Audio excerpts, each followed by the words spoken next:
How's it going, fellow flesh and blood players? With the approach of heavy hitters coming up, I figured we would start discussing about some of the cards.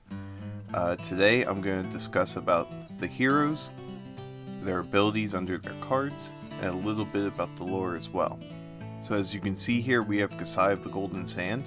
Her ability is, if you've drawn a card this turn, your sword attacks cost 1 less to activate. And then once per turn action, you could banish 2 red and 2 yellow cards from your graveyard. The next time a weapon you control hits a hero this turn, create a gold token and go again. Without looking at anything else, it seems like once you can get the weapon going, you could always just pitch into a gold, which allows you to draw a card, and then whatever sword you have is going to cost 1 less from there on out.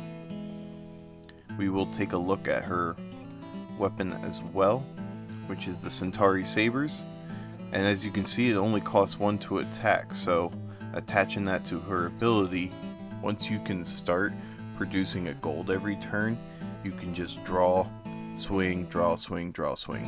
And you could probably go pretty wide with the build as well, with banishing the 2 yellows and 2 reds. I feel like it's kind of a mid-game. You could definitely start slow early, but once you build up that graveyard to banish, you can really get wild with this thing. Considering that this is only a one-handed weapon, you'll end up having 2 of them as well. So you'll end up, when this is defended, by 1 or more attack actions. So you could possibly be coming in for 3 every turn, which would be 6. But even just hitting for 4, and then with Warrior, you're constantly doing reactions and stuff. So it's going to be really easy to buff these things. As far as her lore is concerned, she is now making a bunch of gold at this death match. They're pretty much saying that she's just trying to build an army. They don't really tell you what her intentions are otherwise, but I do think it's her intention to build this army to start going back to Valcor and taking over the city. Which is kind of funny because I'm pretty sure the Emperor in Valcor is dead from Arachne, and maybe Kasai doesn't know about that yet. So it's going to be kind of funny with her coming in and then there's really nothing to take over at that point. Unless somebody else is going to take that throne that we don't know about. Now we're going to discuss about Olympia, prize fighter. He's the other warrior in this set. So his ability is, the first time each of your attacks wins a wager, create a gold token. Wager is a new mechanic for this set, so there is a lot of questions about how this guy is going to be as a hero. Especially because the only weapon that we know of right now for warrior is the Centauri Sabers, which really doesn't go off of his ability too much. The only thing I can think of is gold is going to help him maybe fix his hand if you have something that you don't like. But that's really all I got for it at the moment. As far as his lore goes, ain't really a whole lot to say. We pretty much just know that he was a beggar in the death match, and now he's kind of become a Russell Crowe gladiator because he's an undefeated champion, and he's got all the Roman armor and stuff on him. Kind of like a cheap version of him. Yeah, that's kind of what we got with this guy. He is the prize fighter of the arena. Now we're going to discuss the Guardians. We're going to start with Betsy, skin in the game. Her text is, whenever an attack you control wagers, you may pay 2 resources. If you do, the attack gets +1 and overpower. So I feel like they're just trying to do like a more like new Bravo mechanic. I still think gaining Dominate and the Crush abilities is going to be better than the Wager. It looks fun and all, but I don't think there's much of a rave for this. And then the hammer that they spoiled, which I don't think really plays into her too well, is this Miller's Grindstone. It says when it hits a hero, clash with them. If you win, destroy the top card of the deck. If they win, put a -1 counter on this. So it doesn't really do anything with the wager mechanic. And I think it goes into the same thing with Olympia. We kind of don't know what these heroes are going to do until we start seeing what this wager mechanic is going to do as well. As far as her lore, I do kind of think it's weird that she's a guardian, because as far as the story goes, she seems very broody. All she wants to do is just bet on everything, and then when she wins, she's either going to bet more or just be drinking the whole time.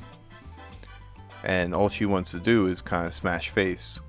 I mean, everyone's got their own opinions, but to me, I just don't think that's something that guardians should be doing. I guess in a way she is entertaining, which is kind of what Bravo did. So there's a little bit of a gray area there, but this is who we have, and this is going to be the hero for that. Now we're going to discuss Victor Goldmane, High and Mighty. So his ability is the first time each turn you create a gold token from an effect you control. Draw a card. The first time each turn you would fail to win a clash. Instead, you may destroy a gold you control.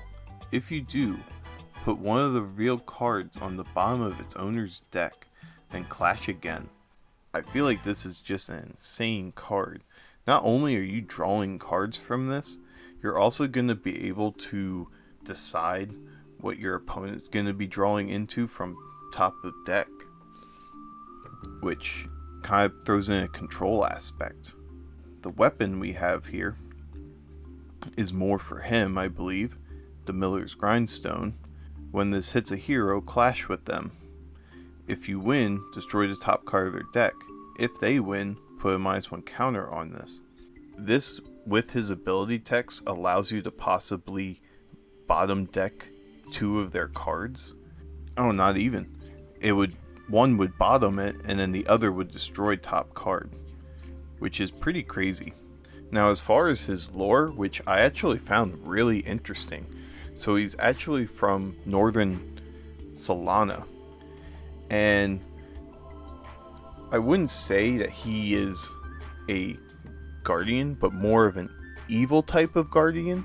I feel like this is like a shadow guardian, because he is, to me, what the evil guardian would be. He's not really trying to protect the people, but more using his strength to gain control of everything. And it's pretty interesting too, because Solana wouldn't,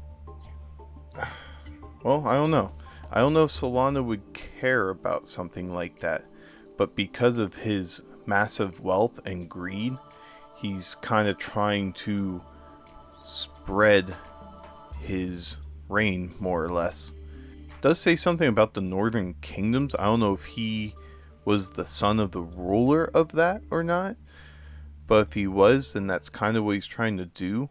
And to me, it seems like he's kind of betraying Solana because of that, because Solana should be more worshipping the light and all that stuff. It would have been really cool if they would have made him like a shadow guardian. But what's also really weird is with his border, it kind of has more of a light thing. I think this should be a little bit darker. That's just me incorporating with the lore.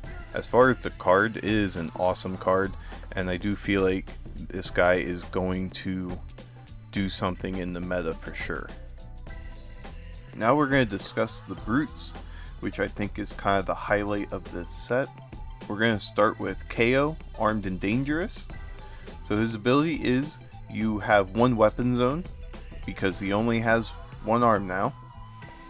And then attack action cards you own get +1 while they are in any zone other than the combat chain, which will turn all your 5 attacks into 6 attacks, as long as they're not in the combat chain.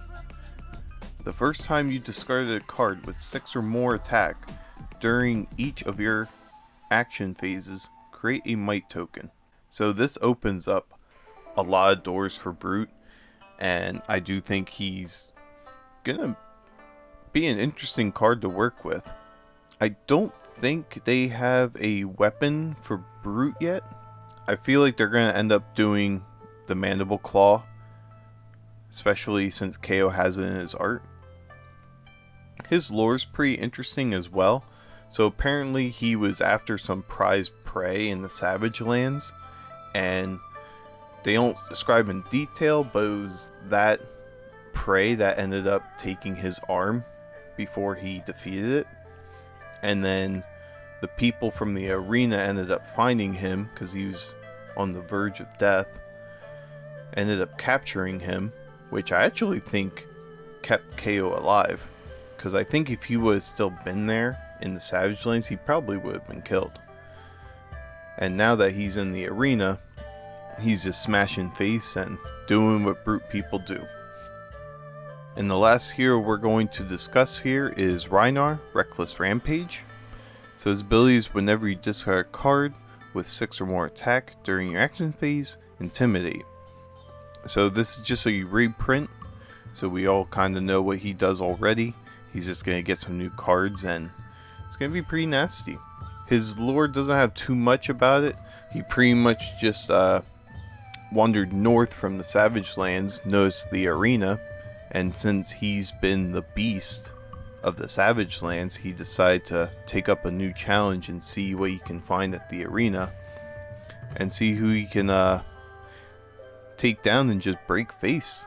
It's pretty funny, and what I do think would be really cool, this is just a speculation, but I think it would be cool if he ended up being there and then discovers that KO is there. He might try to find a way to get KO to escape the arena and both of them coming back to the Savage Lands together. And then of course there is no brute weapon spoiled yet, but if there is, my next week's video I will discuss that weapon then. And same thing if they do any others for the other heroes. I just wanted to highlight the heroes now that they're all available. And I just want to discuss a little bit about their backstory and what they're going to be doing to the meta as well. So I hope you all enjoyed the video today, and I'll see you all next week. Take care, everyone.